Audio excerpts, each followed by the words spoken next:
Assalamualaikum warahmatullahi wabarakatuh. Hai teman-teman semua, apa kabar? Semoga kalian sehat selalu ya. Perkenalkan, namaku Hana Mindasa Putri. Aku sekarang sedang menjalani pendidikan semester 4 S1 jurusan Psikologi Islam di Universitas Islam Said Ali Rahmatullah Tulungagung. Pada kesempatan kali ini dan dalam video ini, aku akan ngebahas mengenai anxiety disorder. Kira-kira apa sih anxiety disorder itu? Nah, kalau kalian mau tahu apa itu anxiety disorder dan gimana sih cara nanganin anxiety disorder ini, jangan di skip videonya dan dilihat sampai habis ya. Enjoy for watching. Yang pertama, kita akan membahas mengenai anxiety. Tentu bukan hal yang asing lagi ya di pendengaran kita, apalagi untuk generasi Gen Z sekarang, generasi milenial, karena kayak istilah anxiety disorder ini tuh mulai banyak digunakan gitu untuk teman-teman kita yang sekarang. Nah, anxiety ini tuh merupakan gangguan kesehatan mental yang ditandai dengan perasaan khawatir, cemas, dan takut yang berlebih yang mengakibatkan aktivitas keseharian kita ini bisa terganggu. Anxiety ini adalah suatu gangguan mental yang sebenarnya itu terbilang normal yang dirasakan oleh seseorang. Apalagi kayak kita sering berhadapan dengan situasi-situasi yang sering menimbulkan rasa khawatir ataupun rasa takut ya teman-teman. Namun meskipun terbilang normal, anxiety ini tuh juga wajib diwaspadai ya teman-teman. Karena kalau misalnya ini tuh timbul gitu tanpa penyebab yang jelas ataupun terbilang sulit untuk dikendalikan, kalian tuh harus hati-hati ya, karena ini tuh bisa jadi salah satu gejala gangguan anxiety disorder ini. Nah, pada dasarnya gangguan kecemasan dan anxiety ini adalah dua hal yang berbeda ya teman-teman. Karena rasa cemas yang dialami oleh seseorang ini akan terbilang normal jika hal tersebut itu masih bisa dikendalikan dan hilang ketika faktor yang memicunya itu bisa diatasi. Tapi kalau misalnya rasa cemas tersebut itu tuh menetap dan kayak kita tuh nggak bisa mengendalikan dengan baik dan memburuk, dan ini tuh kayak lebih dari 6 bulan dan mengakibatkan beberapa aktivitas kita itu bisa terganggu, maka kayak kondisi ini tuh bisa dikategorikan sebagai gangguan kecemasan atau biasa yang disebut dengan anxiety disorder. Kondisi seperti ini tuh tentunya ya harus ditangani dengan cara yang tepat agar tidak mengalami pemburukan. Nah, WHO atau Badan Kesehatan Dunia itu tuh menyatakan jika terdapat 301 juta orang yang memiliki gangguan mental anxiety disorder ini teman-teman, di mana 58 jutanya itu tuh adalah anak-anak dan juga remaja.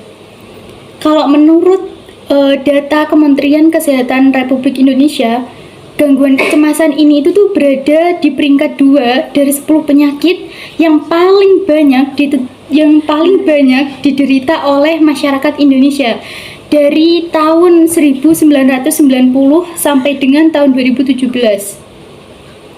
Sedangkan menurut sejumlah penelitian, anxiety ini adalah kondisi yang normal dihadapi oleh semua orang dari segala usia. Karena kecemasan itu merupakan reaksi normal terhadap stres dan dapat bermanfaat dalam beberapa situasi. Hal ini pun sebenarnya itu dapat mengingatkan kita ya tentang bahaya dan membantu kita mempersiapkan serta memperhatikan suasana yang tidak nyaman yang menimpa tubuh kita. Secara umum, anxiety ini itu adalah salah satu gangguan psikologis yang sering terjadi. Sedangkan menurut American Psychiatric Association, gangguan kecemasan dan rasa cemas atau anxiety ini dua kondisi psikologis yang berbeda ya. Kalau anxiety disorder ini merupakan sebutan lain untuk gangguan kecemasan.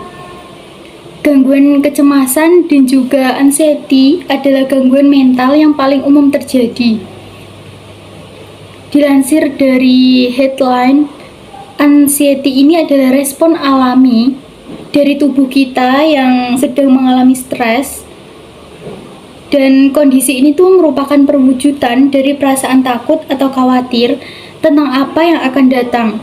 Contohnya aja nih ya teman-teman, ketika kita di hari pertama masuk kuliah atau di hari pertama masuk sekolah, ataupun dari teman-teman yang ikut wawancara kerja, ataupun kayak kalian maju atau ngomong di depan umum gitu untuk memberikan suatu pidato. Nah itu kan kayak biasa ya, kayak kita mengalami kecemasan seperti itu. Nah kayak semua dari aktivitas yang saya sebutkan tadi itu kan dapat menyebabkan hampir semua orang itu merasa takut ataupun gugup ya. Dan mengutip dari artikel yang dipublikasikan oleh Pusat Inovasi Psikologi Universitas Padjadjaran, kecemasan atau disebut juga dengan anxiety ini menjadi alarm saat diri kita itu sedang merasa tertekan, terancam, ataupun mengalami situasi yang membuat stres dan tidak nyaman. Nah, secara sederhana, definisi anxiety ini adalah rasa cemas yang dialami oleh seseorang akibat berbagai macam hal yang menimbulkan khawatir, takut, dan lain sebagainya. Jika perasaan cemas itu tuh kayak ekstrim dan bertahan lebih dari 6 bulan dan mengganggu banyak aktivitas kita, ini tuh ada kemungkinan kita itu mengalami gangguan kecemasan atau bisa juga yang disebut dengan anxiety disorder.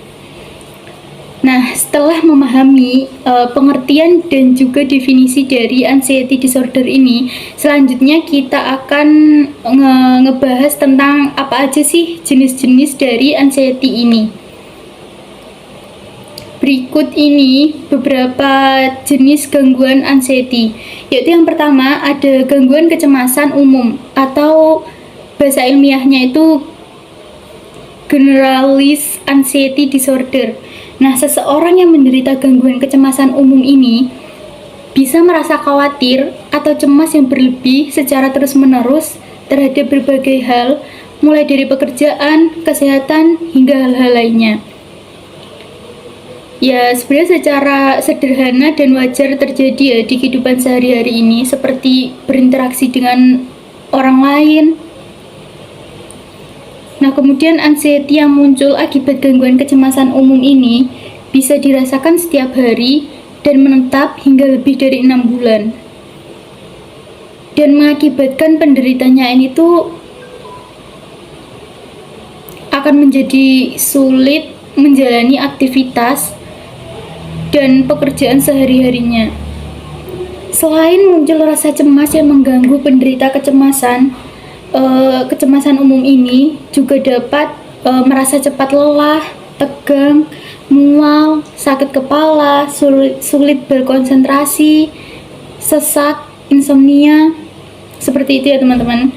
Kemudian yang kedua itu ada fobia. Fobia ini merupakan jenis gangguan anxiety yang membuat penderitanya ini memiliki rasa takut yang berlebih dan cenderung tidak rasional terhadap suatu benda, binatang, atau situasi tertentu. Orang yang memiliki fobia bisa mengalami serangan panik atau rasa takut yang hebat ketika melihat sesuatu atau berada di tempat yang menjadi pemicu fobia. Misalnya aja nih, ada laba-laba, atau melihat darah, atau orangnya ini tuh sedang berada di tengah keramaian, ataupun tempat gelap, tempat tinggi, ataupun ruangan tertutup. Oleh karena itu, penderita fobia ini biasanya akan melakukan segala upaya untuk menjauhkan dirinya dari hal atau situasi yang ia takuti. Kemudian yang ketiga, yaitu ada gangguan kecemasan sosial. Nah, penderita gangguan kecemasan sosial atau fobia sosial ini memiliki kecemasan atau ketakutan yang luar biasa terhadap lingkungan sosial atau situasi ketika harus berinteraksi dengan orang lain. Penderita fobia ini, dia itu selalu merasa diawasi dan dinilai oleh orang lain, serta takut atau merasa malu secara berlebih saat berada di keramaian.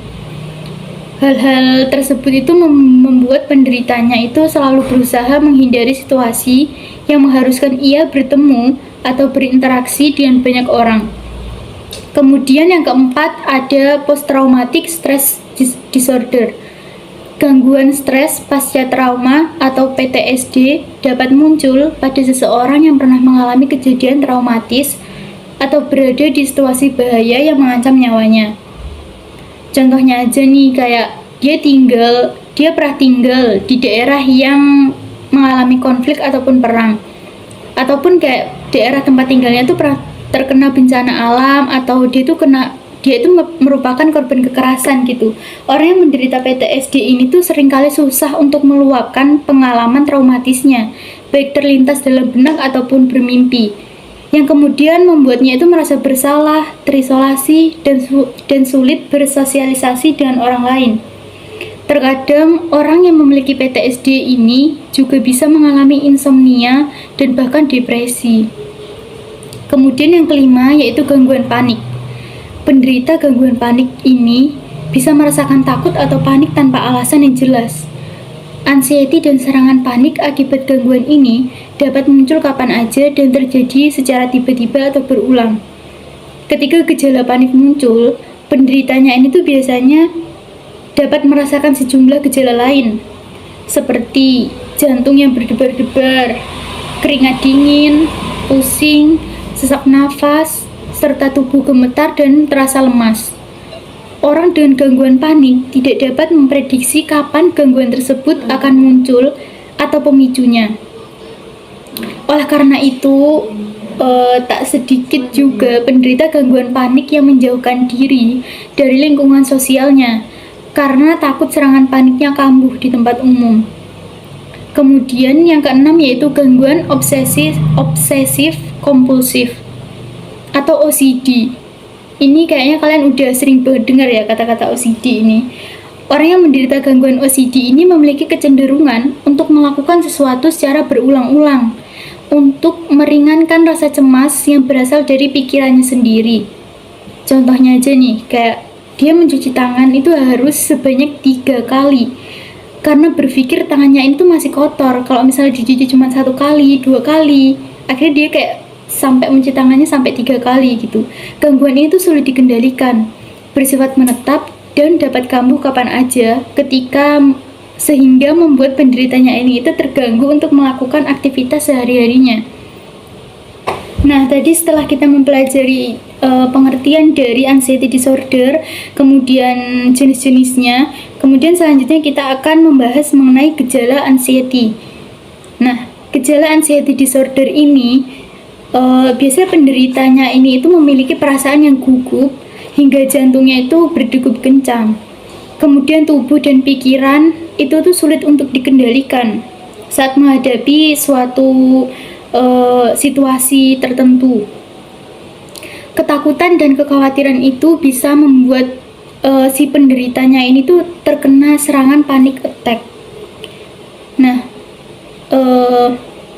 gejala-gejala umum dari anxiety disorder ini yaitu yang pertama, kecemasan yang sulit untuk dikontrol, kemudian yang kedua gelisah dan panik, kemudian yang ketiga kelelahan akan tetapi itu sulit tidur, kemudian yang keempat sulit berkonsentrasi, kemudian yang kelima mudah marah dan terpancing emosi, kemudian yang keenam memiliki rasa sakit dan nyeri pada tubuh.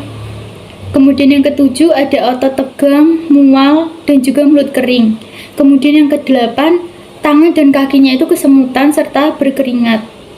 Kemudian yang kesembilan, memikirkan dan melakukan perenungan tiada henti.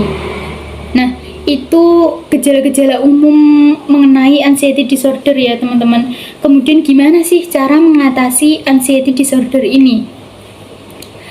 Selain kalian itu perlu memahami apa sih anxiety disorder, kalian tuh juga perlu mengetahui cara yang tepat untuk mengatasi anxiety disorder ini atau gangguan kecemasan ini.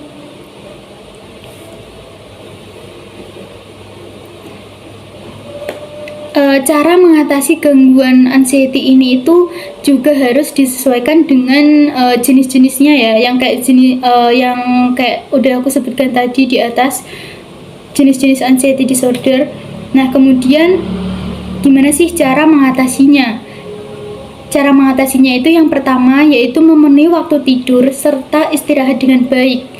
Kemudian cara yang kedua yaitu mengurangi konsumsi kafein, termasuk berbagai minuman yang mengandung alkohol. Kemudian yang ketiga, mengurangi dan mengelola stres dengan berbagai kegiatan positif seperti relaksi dan meditasi. Kemudian yang keempat, yaitu berolahraga dengan teratur. Kemudian yang kelima, mengobrol atau bertukar pikiran dengan sahabat ataupun keluarga. Nah, itu dia cara-cara untuk mengatasi anxiety disorder ya. Sekarang kalian itu harus memperhatikan kesehatan kalian, mulai sayangi diri kalian sendiri ya teman-teman, biar enggak terkena gangguan anxiety disorder ini. Rajin-rajin olahraga juga, jangan kebanyakan minum kafein atau minum-minuman yang mengandung alkohol. Terus kalian juga harus sering-sering tuh ngobrol atau bertukar pikiran dengan sahabat ataupun keluarga kalian, karena kayak penting juga gitu untuk ngobrol ataupun ngomongin sesuatu hal yang menurut kalian tuh ganjel gitu. Jangan dipendam sendiri ya teman-teman. Nah, anxiety ini tuh merupakan gangguan kecemasan yang bisa dialami oleh siapa aja. Jadi tuh kayak nggak mandang umur, nggak mandang ini tuh cewek atau cowok gitu ya teman-teman. Jadi kalian harus hati-hati. Kemudian gangguan kecemasan ini itu memiliki banyak jenisnya, kayak yang udah aku sebutin tadi di atas. Nah, itu juga kalian harus mulai memperhatikan. Nah, mulai sekarang kalian itu harus mengenali ya gejala-gejala dari anxiety disorder ini, biar kalian itu bisa menanganinya tuh dengan cara yang tepat dan cepat gitu. Kalau misalnya kalian udah mengalami gejala-gejala yang seperti yang udah aku sebutin di atas tadi, kalian itu harus bisa segera datang ke psikolog ataupun psikiater ya. Sayangi kesehatan fisik ataupun mental kalian ya teman-teman. Makasih yang udah nonton video ini sampai habis. See you next video teman-teman. Assalamualaikum warahmatullahi wabarakatuh.